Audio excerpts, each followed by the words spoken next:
We are in the Mount Hood National Forest. We are in the Zig Zag Ranger District of the Mount Hood National Forest, which is one of 4 ranger districts in the forest. We are along what's called the 1828 road, about halfway between Highway 26 and Lolo Pass. And we are just a little bit west of the peak of Mount Hood, which with not too much luck today, we're not going to need it. We're going to get to see on this hike today, which will be really nice. We are going to just walk a short distance up 1828, 100 yards or so, and we're going to talk about one of the good things that's been going on in the forest over the past couple years, and that's specifically road decommissioning. And then we're going to come back here and walk up this road and into these trees and talk about what the current threat is to the forest that we brought you up here to talk about, and that is new logging in this district that actually hasn't had any logging for a long, long time. So when we finish with that, it won't take too long. We'll get back in the cars, we'll caravan up to a trailhead a few miles up the road. We will go on a beautiful hike in the wildflowers. Missy will have center stage to teach us all about flowers and plants and medicinals.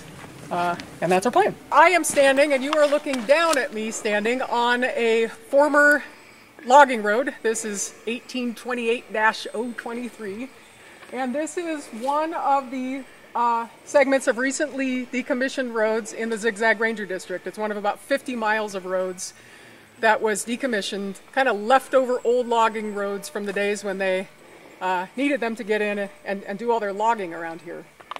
Does anybody know how many miles of roads there are in the Mount Hood National Forest? 10,000 miles. 10,000's a little high. 5,000. Yeah, 4 is kind of close. There's about 3,400 miles of mapped roads in the forest, and then Careful. several hundred more miles of kind of unmapped ghost roads that are left over and just not on the database. So that's enough miles to drive from here out to New York City, head down to Florida. That is a lot of roads. It's way more road density than this forest can handle. The Forest Service can't afford to maintain all of these roads. They are eroding into streams and threatening forest health all over the forest. And we've been really excited over the past couple years that the Forest Service has been prioritizing road decommissioning as kind of the most important restoration effort in this forest. And Zig Zag was the first district that took this on, and this is one of the first roads that was decommissioned. What do you guys notice about it? A lot. A lot of slash. Really not a road anymore? Not a road anymore. Yeah, it's been decompacted. Anything happening besides asphalt here? Tons of trees, tons of forbs, a lot of vegetation coming up through this road. So this is not a particularly dramatic example. And again, this is, as Jim said, sort of the initial stages. So, and road decommissioning can mean an awful lot of different things. It's a confusing term even for the Forest Service. It can mean passive decommissioning, which is basically taking a road that's already out of use, maybe ripping up or obscuring the entrance a little bit and taking it off the map, all the way to what's called complete recontouring, where they actually dig up the road, they regrade the slope, they take out all the culverts, make a situation where you can't even tell there was a road there in the first place. So there's this is somewhere in between. And again, not a particularly dramatic example, but we wanted you guys to keep this in mind as we go through the day, because it's one of the single most important restoration efforts that the Forest Service can do, is take out these unneeded roads. And this could be undone pretty quickly if they follow through with some of their more recent ideas.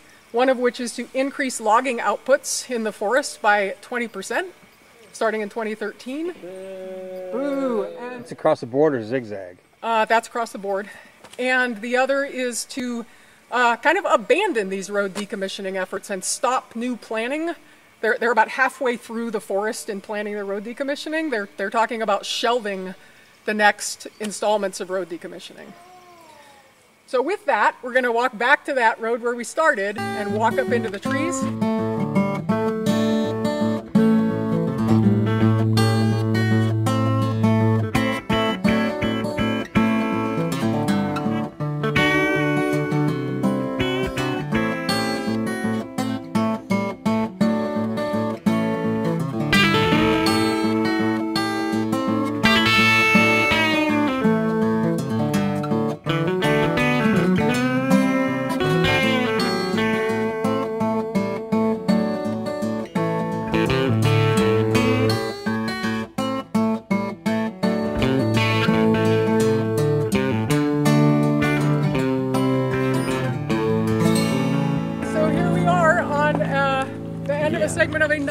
decommissioned road. And this is also not a particularly dramatic example. The road's pretty flat. There's not any giant creeks underneath us that the road is collapsing into, which is certainly what happens in certain parts of the forest. And yet, you can see some reasons why the Forest Service might be considering decommissioning a road like this. What do you notice going on out here? Trash, shotgun shells, partying. Anybody see the shooting targets way across into the woods over there? How did those trees come down right next to you? Yeah, they shot the trees down. What do you think was happening? We've kind of passed it, but there's a big wide spot there with some tire tracks in it going up into the forest. This is one of the main ways to stop sort of human impact in the forest is to get rid of these vectors that get people deep into the forest. And so removing roads, this is one of the reasons the Forest Service does want to decommission these roads they can't maintain, is to stop the human impact that's super destructive. And this road is in fact scheduled for decommissioning as part of that decommissioning project we were talking about on the other road. However, it is in a category that is called decommission with delay. And that is a category that means the Forest Service wasn't planning to take out decommission with delay roads for 5 to 10 years from the date of the decision to do road removal. And what we've discovered is that mostly that category exists so that when the Forest Service is planning to come in and log an area, and in the next 5 to 10 years, they want to leave these roads here, come in, log it, and then put this on the decommissioning timeline. And we're afraid that that's exactly what they're planning in this area. We are right off the edge of this Road 1828, right at the end of this little spur. This whole area of the map heading up to the west is the Bull Run watershed. That's that sort of highest ridgeline in that direction heading to the west. That's the Bull Run. That's where most of you know the city of Portland gets its drinking water.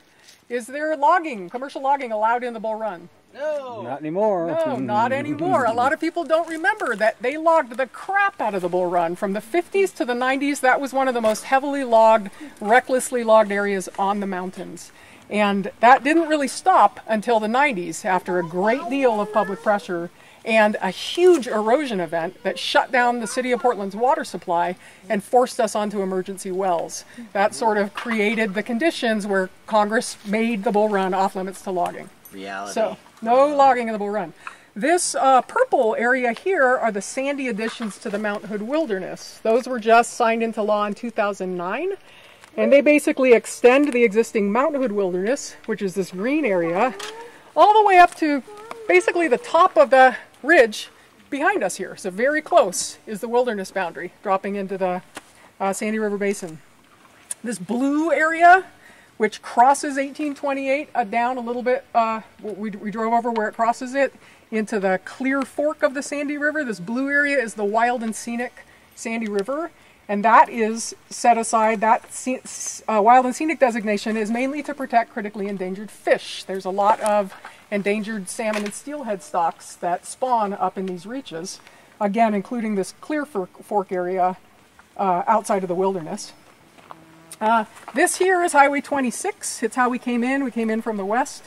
And this is the Mount Hood Scenic Corridor. And this is a federally protected highway. You cannot do any logging that will interfere with scenic values along that corridor. So that's why you never see logging on those hill slopes as you're driving up to Mount Hood anymore. There was huge logging up on those hill slopes and a great deal of public advocacy to get that stopped. And that's now protected.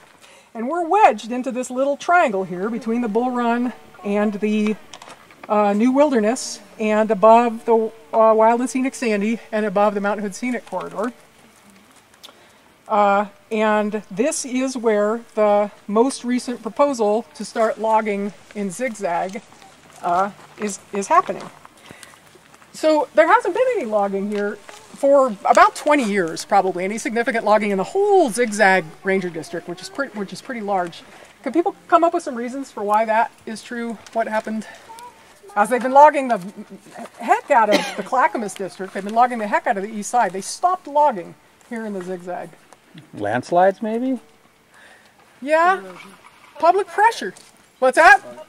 Public pressure was a big one. Public pressure that culminated in the Bull Run in the mid-90s, in the Wild and Scenic in the mid-90s, in the Mountain Hood Scenic Corridor in the mid-90s. Like, all of this land is, and it's so visible, right? The recreation hub of Mount Hood is right in this corridor and up to the mountain. So this is the place everybody comes to hike, they come to backpack, they come to ski, they come to bike, they come to bird watch, they come to mushroom.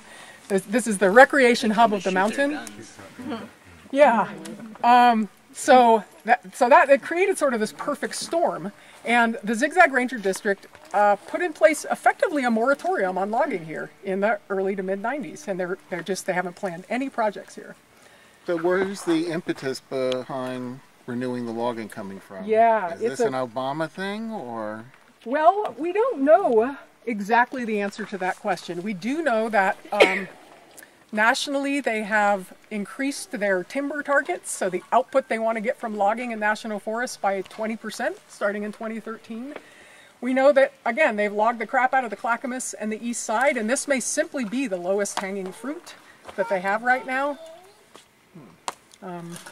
But this is also still the recreation hub of the mountain, and this project is still in very initial stages. So we're hoping that we can get the Ranger District to turn away from the crazy idea of reinitiating logging now, before they dump a ton of planning resources into what is, you know, a bad idea. I mean, this is an area, again, on that triangle, you can see that if it remains unlogged, there is a huge, huge contiguous swath of unlogged forest from the wilderness right across here, all the way over to the Bull Run. And that would be a horribly lost opportunity if we started fracturing this. Say that a few of you have been on bark hikes before. Often bark hikes are about one specific logging project or one specific thing that's actively proposed. And right now, this is pre-scoping, which means that we don't have any specific boundaries that we know of that they're planning on cutting down trees. But we have this very clearly defined triangle that Candace showed of places where they definitely can't log. And then there are a few remaining spots within it that look like very likely targets. And this looks exactly like the kind of target that they would be logging once they started marking the boundaries and proposing the specific parameters of the logging. So this is a really good point in the process, even though it's a little bit fuzzy what the picture of what they're planning on logging looks like, to jump in and say, hey, we don't want you to spend all that time and energy and resources on planning this and scoping it out. We want to keep this for recreation. We want to keep this for hikers, for mushroom finders, for bikers, for all of that more quiet recreation that doesn't involve logging trucks. So it's a critical moment.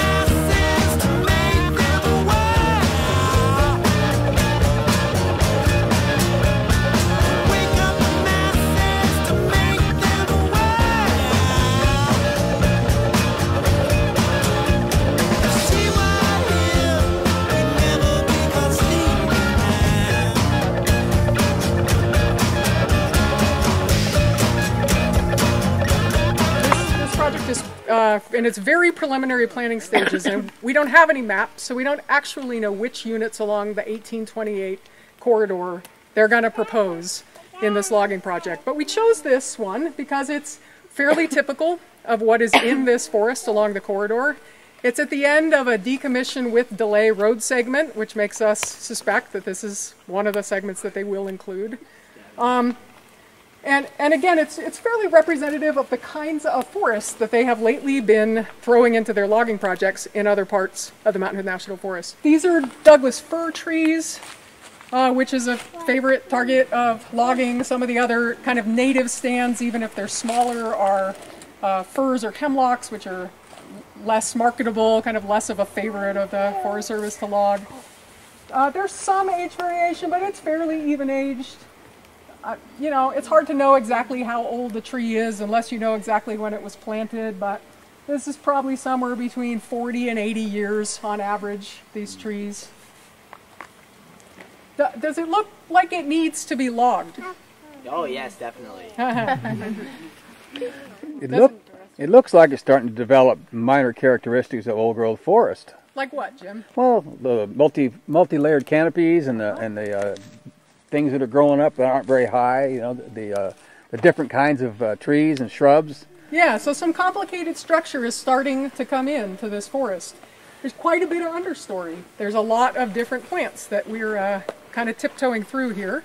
There's some snags, yep, which is one of the key components to a healthy forest. Snag is a standing dead tree, and it is a tremendously important component to the structure of a healthy forest. It provides habitat for this enormous array of animals, insects, birds. They all use these wildlife snags. And trees, we think of live trees, we think of trees being healthy when they're alive and standing in the forest. But, you know, old Doug fir could stand for several hundred years as a live tree in the forest, fall over, well, die, stand for another couple hundred years as a dead tree, providing all of this habitat for all of these critters, and then fall over and spend a couple hundred years decomposing into the forest floor and recycling all those nutrients into the forest. So the level of decay, they call it, the sort of level of dead trees in a forest is one of the key indicators of forest health. So we always like to see snags. Basically, those are young guys that are just getting shaded out and making room for some of their neighbors to get bigger. Mm-hmm. It's nature's way of thinning out a forest, right? There's this myth that somehow there can be too many trees in a forest and we need to go in there and take some of them out. But nature will do that on its own. And snags are, especially these sort of skinny snags that, you know, just got shaded out and will not end up growing to crowd out the forest. That's nature's way of thinning the forest. Well, isn't there there's a lot of logging that's focused on taking out certain kinds of trees. It's not necessarily a clear cut, but they'll come in and just like wipe out selected trees for this reason or that reason, and it's still a type of logging. It's different. Yeah, there's not much clear cutting that goes on in the national forest anymore. That's true. Mostly what they do is what's called commercial thinning, and that has a pretty big spectrum of definition. That can leave a couple of trees an acre. That can leave more trees, but it is taking out a certain amount of the forest, and they don't. To paraphrase the great Sandy Scheinberg, formerly of Bark, they don't send angels in with tweezers to come in and pluck these trees out from the sky and make a little more room in the forest, right? You have to bring in this tremendous infrastructure to log all these trees. You have to build roads, you have to bring in graders, you have to, compact all of this soil. You have to drag these trees out. Like, it's a tremendously damaging proposition to log, even if you leave some trees behind. And what you leave behind is in many, many cases, a pretty devastated landscape. These ecosystems have a thing worked out where they've got all of these nutrients and all of this infrastructure invested in these trees that they're counting on coming back and being recycled into the ground, into the duff, so that more trees can be birthed. More trees can come into the world and gain those nutrients again. And we're leaving out of the picture all of the fungi, all the ants, like all these little organisms that do a lot of that breaking down work. But still, like, taking trees out and subtracting them from that equation is also, in my view, really damaging to the forest. It's taking out something super valuable that you can't really just get back. So, what would be problems with logging this forest? Erosion. Landslides. You guys drove up this road. Any problem if logging trucks were barreling down that road? I mean, we could barely pass opposing traffic, right? Access would be limited, right? Like, this is the gateway to so many hiking trails. What else? Probably require a lot more maintenance on the roads if they're having big heavy trucks using them later. Thank you. A lot more maintenance on the roads. They would probably They would possibly need to reopen some of these already decommissioned segments of roads. Certainly the ones they haven't decommissioned, they would need to greatly widen, dump a ton of gravel on, like make it much more unlikely that they would ever decommission them after the project. This new trend, this new brainstorm of the Forest Service to delay new road decommissioning kind of puts new road decommissioning in question anyway. So having these all compacted with gravel and logging trucks, it certainly makes these roads harder to take out later. It disturbs a lot of the wildlife. This disturbs a lot of the wildlife. Forest Service loses millions and millions of dollars every year on timber sales. This is not a proposition that brings money into your tax coffers so that they can, help people have food, right? This costs way more to plan and administer these timber sales than they ever get back in revenues when they sell off the trees. And also the Forest Service has this thing going on where you bring logging trucks in, you compact the soil. In those logging trucks, or maybe stuck to the bottoms of our feet or whatever, are little seeds of plants that they're calling invasive. And the truth is that most of those plants will just take advantage of the fact that there's really compacted soil along the side of a road, and will many of these plants stay there. But then the Forest Service gets in this thing of like, oh, there's invasive plants, we have to spray, and then they spray the sides of the roads, and like, none of that sounds good.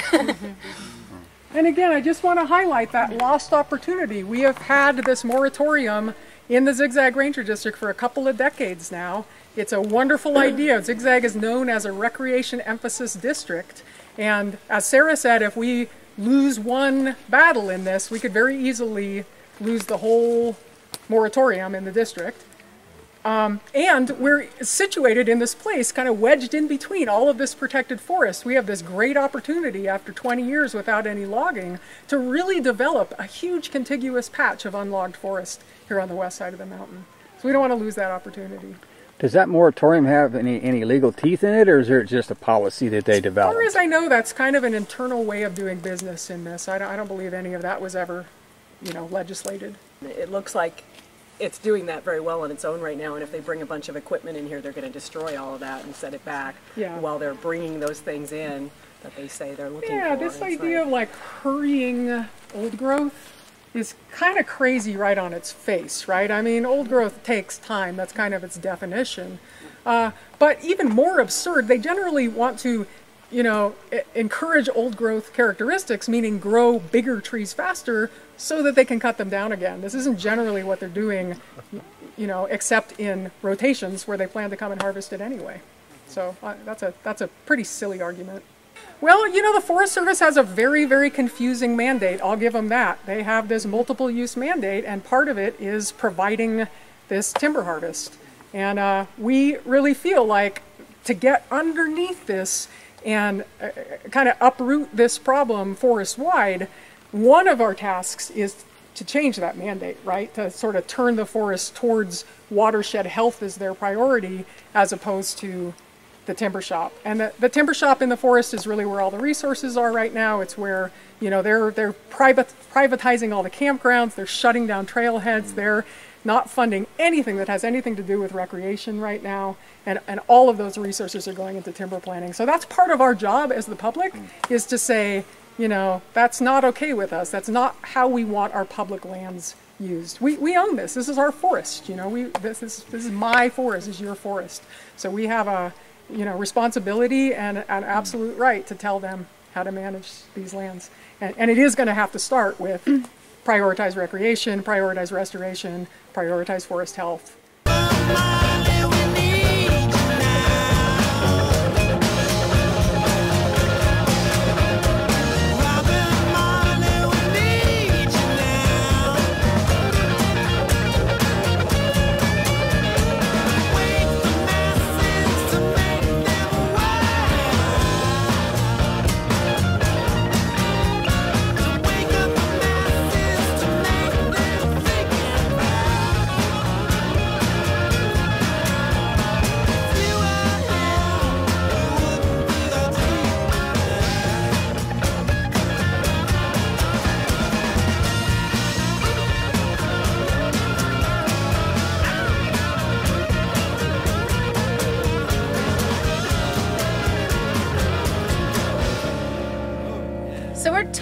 surrounded by medicinal plants. It's a pretty amazing ecosystem setup that we've got on the west side of the Cascades. And this little buddy is a baby fir tree. And a lot of the trees that we'll be hiking through later on today will be fir trees. In Portland, we're more familiar with Douglas firs, which, although it sounds like they have the same name, are actually in a different genus. A little bit of basic botany. All plants have a genus name and a species name, which distinguishes them from other plants. So when in doubt, checking out a plant's Latin name is the end-all and be-all of how to ID a plant and know that you're talking about the same plant, because sometimes common names can be a little bit confusing. But like Candace said, there is a canopy of a lot of Douglas firs up here. You can see them up there, and they've got this sort of needles that go around the stems, sort of a bottle brush appearance to the needles. And this little guy is a fir, and its Latin genus is Abies, and it's got its needles come out in a flat fashion. It doesn't have needles sticking out on the bottoms. And I wanted to point this out because on your little handout, I talk about fir tips and how they're a delicious medicinal. When these fir trees get new little growth like this, and you can come up and stroke them if you want. We've got little friends here. They like to be pet. This is sort of the prime time for harvesting fir tips, is when they're young and fresh like this and nice and soft. And if you pick a little needle and munch on it, you can get a taste that makes you think, hey, maybe this has vitamin C in it, because it totally does. It's got a very citrusy, tangy kind of a taste, as well as, this evergreeny thing going on too. And so it's used medicinally as just a beautiful vitamin C tea. So people, this wouldn't be a very good place to harvest because there's only a couple of little babies that you can reach the tips of, and you want to let them grow strong. But sometimes there'll be places that are just lined with lots of trees of different ages, and you can reach up and grab, a new tip here and a new tip there, and sort of walk down the trail and get yourself a little pouch to use for tea. I usually would dry it, but you could use it fresh too for tea and chop it up. And sometimes it just makes a nice little trailside snack to just munch on one little needle. The only poisonous look-alike in our forest, and I would say only because it's the only thing I would confuse it with, but things might look different to you, so you might confuse it with different things. But there is a poisonous look-alike in our forest called yew. There's yew trees. And unfortunately, we won't get to see any of those today, but if you're going to go out and you're thinking of wildcrafting fir tips for a little snack for yourself, just make sure you know how to identify yew trees so you're not harvesting from them.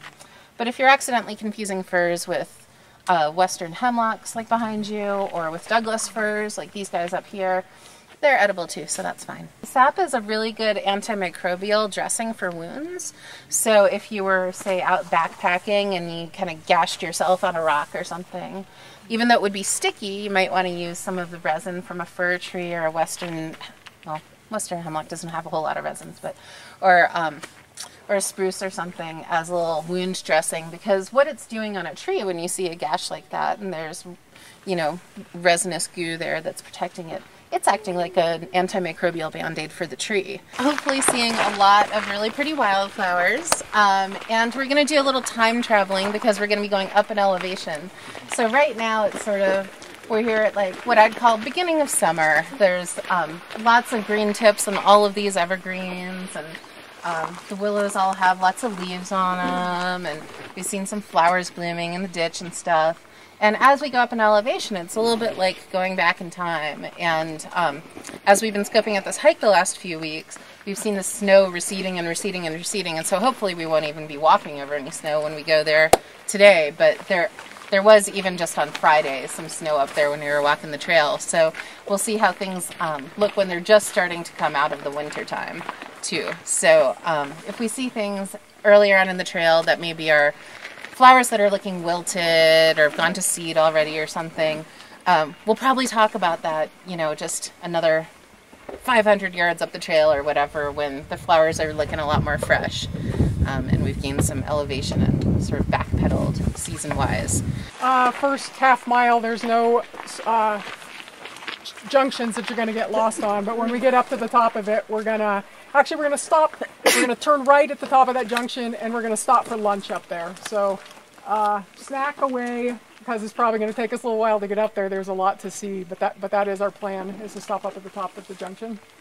And this is a pretty big group. It's going to be hard on a relatively narrow trail to hear everything that Missy is saying if you're in the back of the group. So I'll do my best to sort of be in the middle of that and help relay that information around. But if this is becoming frustrating for you because of where you are in the pack or what you can or cannot hear, please make sure and let us know so that we can try and facilitate this information getting to everybody.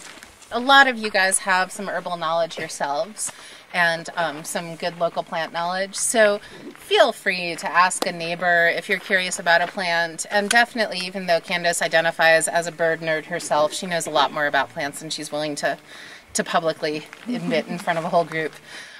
So you can feel free to ask her stuff too, or Andrea, I know, knows a lot. And while we're going up, we'll have a handful of stops talking about some medicinal plants or just some pretty wild flowers. And then we'll eat lunch. Like Candace said, we'll go around to Loop Hike, where we'll see some really pretty rocky hillside flowers in bloom.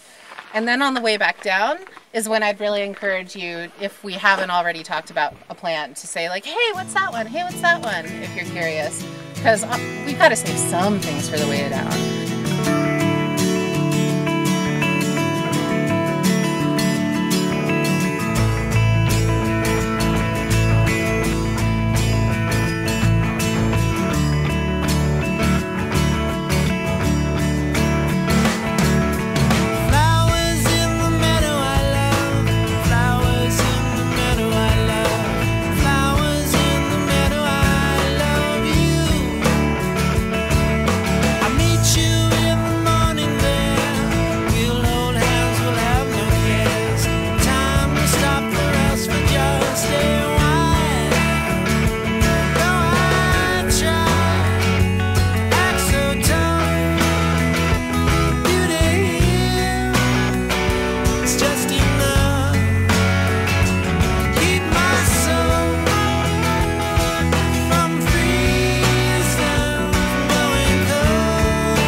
In bloom right down here. It's just finishing and fading, and we'll get to see it in bloom up further up the trail, but I wanted to point it out right away. This is Trillium. There's a few of them here. They've got 3 leaves, and they're really an iconic plant of our forests. You've probably even seen them in like murals, like there's a bark mural over on Powell Boulevard. And I really love trilliums. Trilliums are great. I could just sit here saying I love trilliums the whole day. They are used as medicine, and mostly they're used by midwives because they're really good for uterine bleeding and some emergency situations. But as an herbalist, I don't harvest trilliums, and the main reason for that is that they're really slow growing and they have a really long life. It generally takes about 7 years from the time when the plant first sets seed, when the seed is first planted in the ground, till the time it first blooms. So a lot of times you will see little 3-leaf trilliums like this guy that are very understated and don't have a flower on them. And that probably means that they're younger than 7, or maybe they had a little setback last year and they didn't have a whole lot of energy in their root to produce a flower this year. They just really needed to use their chlorophyll to make food from sunlight. So it takes them a long time to get to full maturity, and then after that they can live for a really long time. In Portland there's a park called Trying Creek State Park, and it's pretty famous for its trilliums and its Trillium Festival. And there they did a study with their trilliums. They went around checking the ages of them, and they found one that was 112 years old. And I'm just like, holy crap, that's awesome. And so because they're a pretty gentle species, and because there are other things that, at least in my herbal practice, can substitute for them just fine, I don't harvest them and use them for medicine. But they're a good thing to know about, like maybe you're backpacking with a group and someone's having a miscarriage or something, you know, a very unlikely situation. But a good thing for an herbalist to know about, and a good thing for a midwife to have on hand. But mostly what I like to point out trilliums for really early on is that they help us keep our awareness up in the forest and help us remember to be careful about where we're planting our feet. There's a whole bunch right here. There's probably some just off the trail over there too. And there's a whole bunch right here.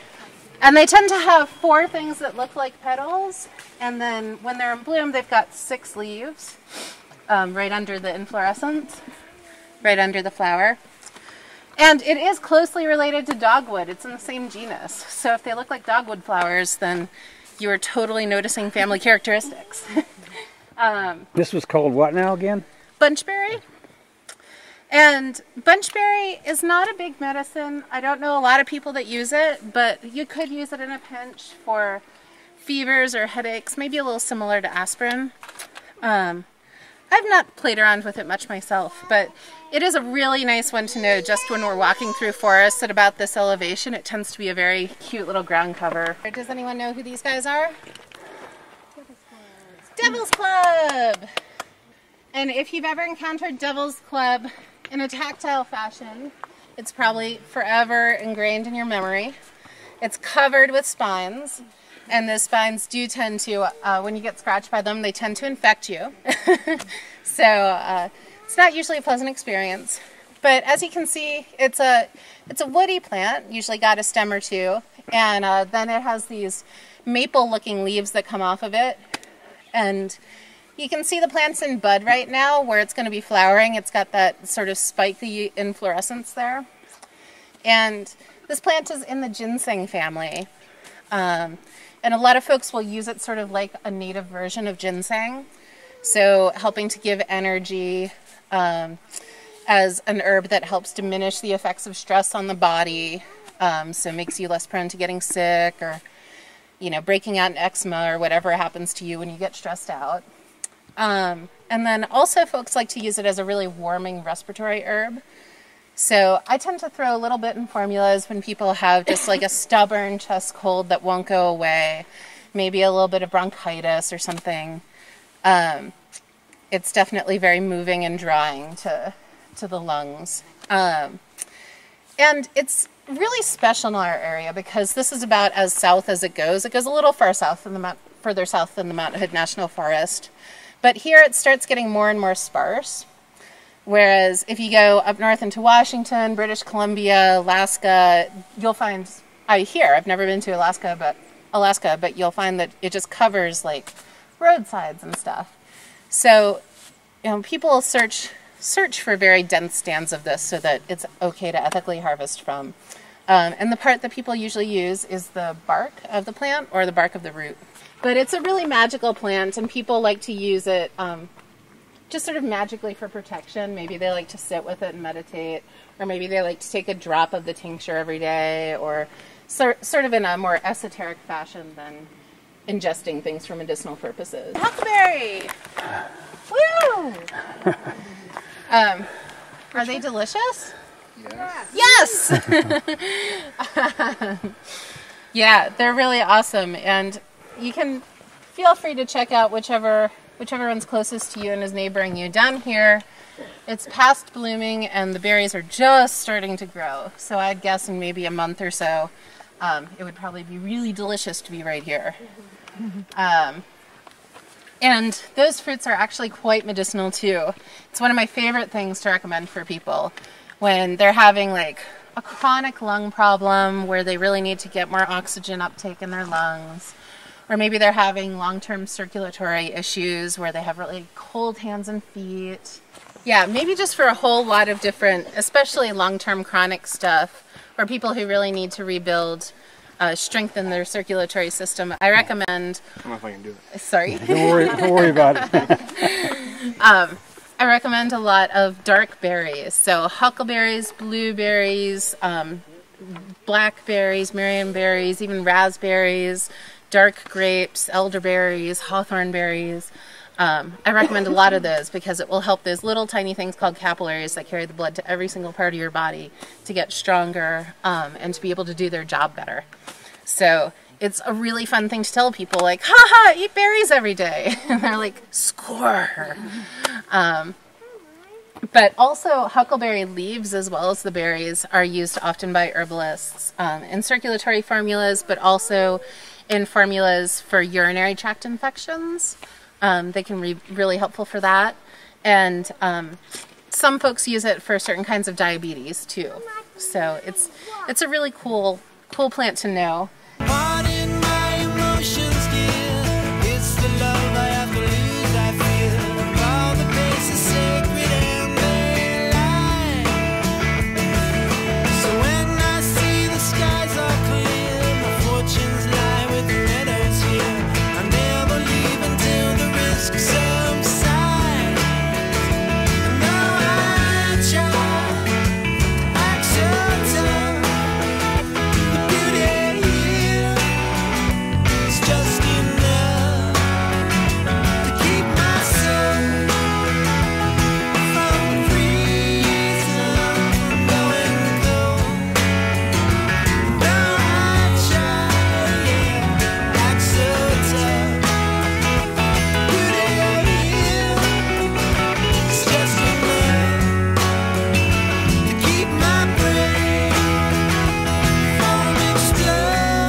Are sort of interspersed amongst the huckleberries are called fawn lilies, Oregon lilies, or sometimes glacier lilies, and they're just really beautiful.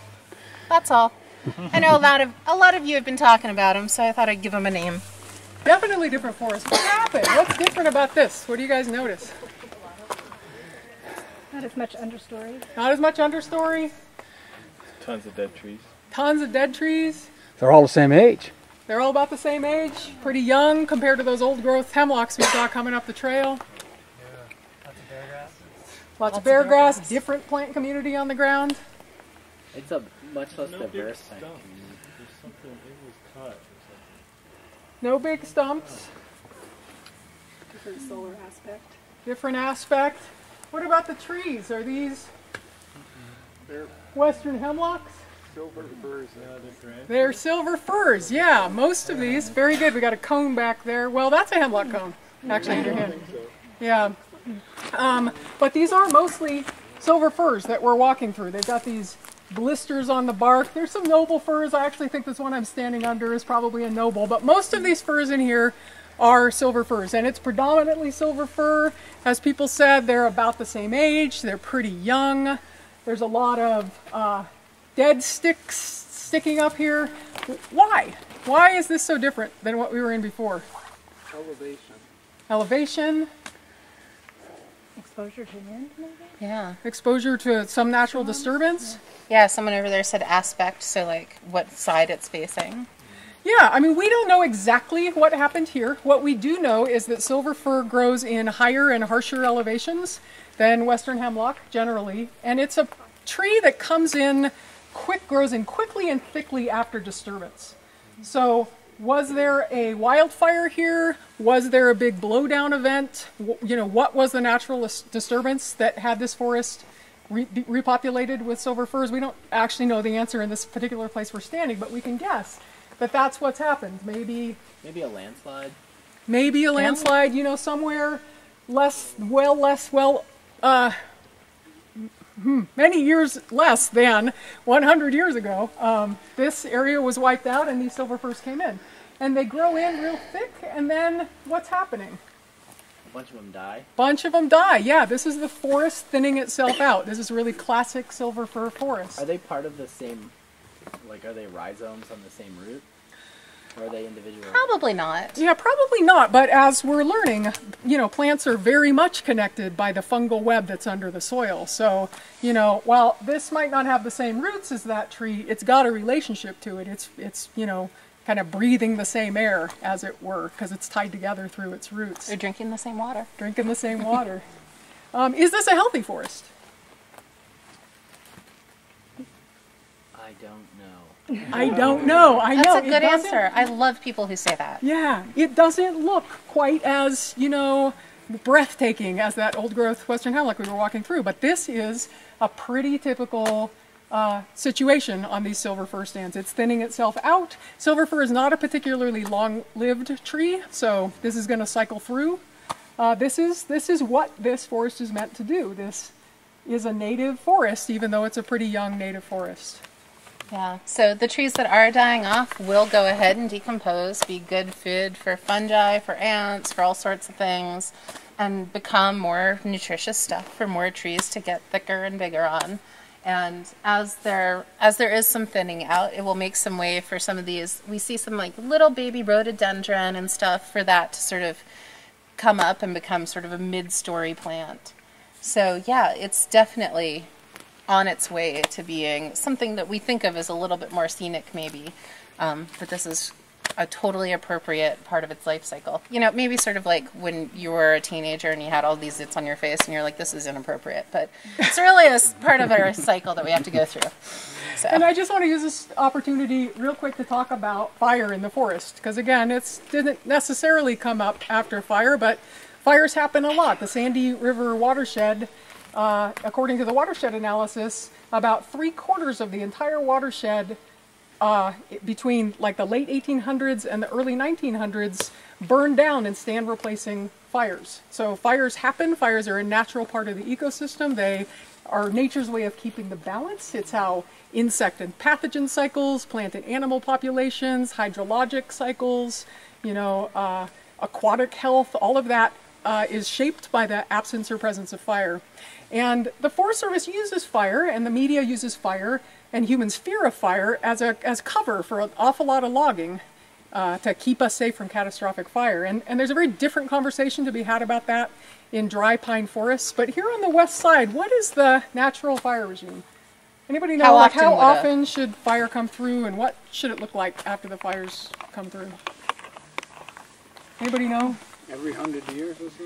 Yeah, more like somewhere between 150 and 500 years.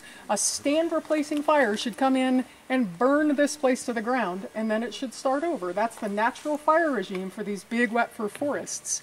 And so that's not a catastrophic fire. That's a perfectly natural part of the ecology of these big wet fir forests. So there's nothing tragic about this having, you know, been eliminated to the ground and come up again as this silver fir forest. Because there's no houses. Yeah, well, yeah. That's part of it. Yeah. For sure. And to help you build a relationship with this forest. We're going to have a game. It's less a game, it's not competitive, more of an exploration. But go ahead and find a partner to play this game with. If you did come here with someone you know, feel free to stick with that person, but feel free to branch out if you want to make a new friend too. Once you guys all have buddies, basically it's a game about just making friends with a tree. And so what you're going to do is, we don't have blindfolds for everybody, but one partner is going to keep their eyes closed, and I will guide my partner. And you'll walk this person to a tree. And here, come with me to your left. There's a big stick there. All right. Now come a little bit more to your left. Take about 4 more paces forward. Alrighty, here's your tree. Alright, now canvas, and then you're going to maybe prompt this person to explore some of the tree. Does this tree feel smooth or bumpy? Does it feel covered with lichen or moss? Does it feel like it's dead or alive? Does it have any close neighbors?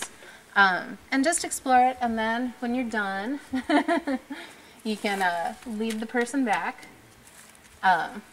Whenever you're ready, my hand is right in front of you. There we go. And then you guys will return to the trail. You're about 6 more paces from the trail, I'd say. And there's going to be one little thing to not step on. Hold your to the left. You're all safe. You can. And then find your tree. Lost touch with reality, hoping to find a mystic tree.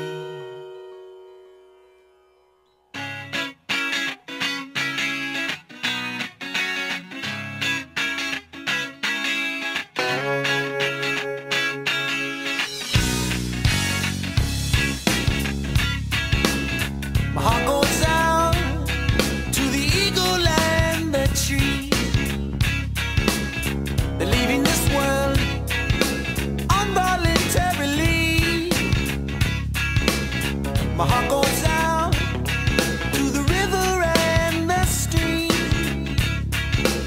once flowed strong and mighty, without us interfering.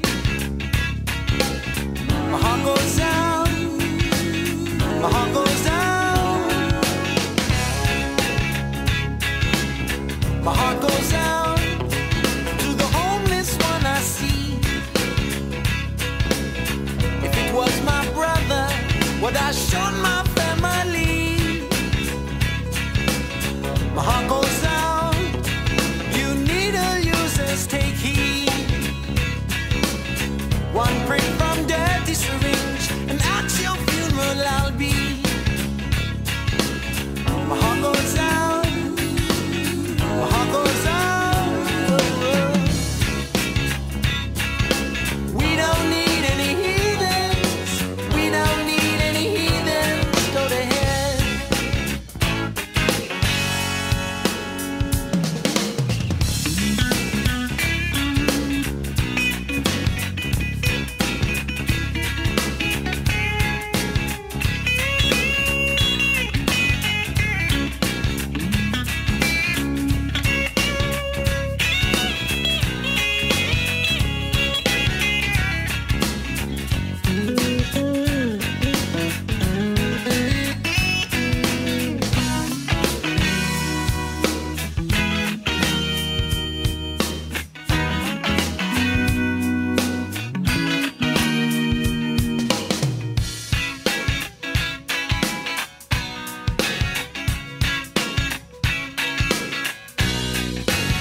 My heart goes out to the woman and her child.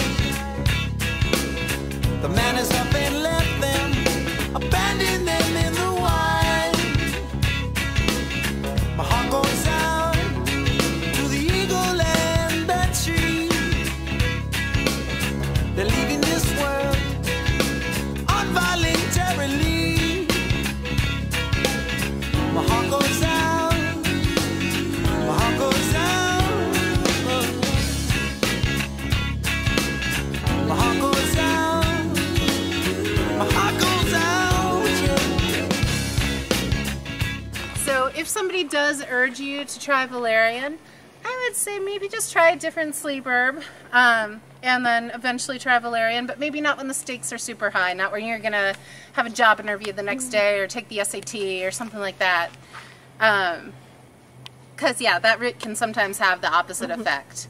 And for some people it does help them sleep, but it does other things too. Like it will help me sleep, but it'll give me heart palpitations. My co-teacher Grady that I mentioned earlier, it'll give him just a stomach that's too hungry to let him sleep. So it's a pretty strong plant with a lot of different implications, and it fits some people to a T, and other people not so much. And valerian, it's a beautiful little plant. I love to see it growing in our forests, but this root that happens on the wild plant is a really small root. And garden-grown valerian gets really big roots. So I just always use garden-grown valerian because I just don't have the heart to dig up a billion plants from the forest and make medicine out of it. But, you know, again, it's one of those things that you sort of keep in your back pocket for like a backcountry trip or whatever. Like, oh, valerian would be really useful here. Okay.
have no cares. Time will stop for us for just a while.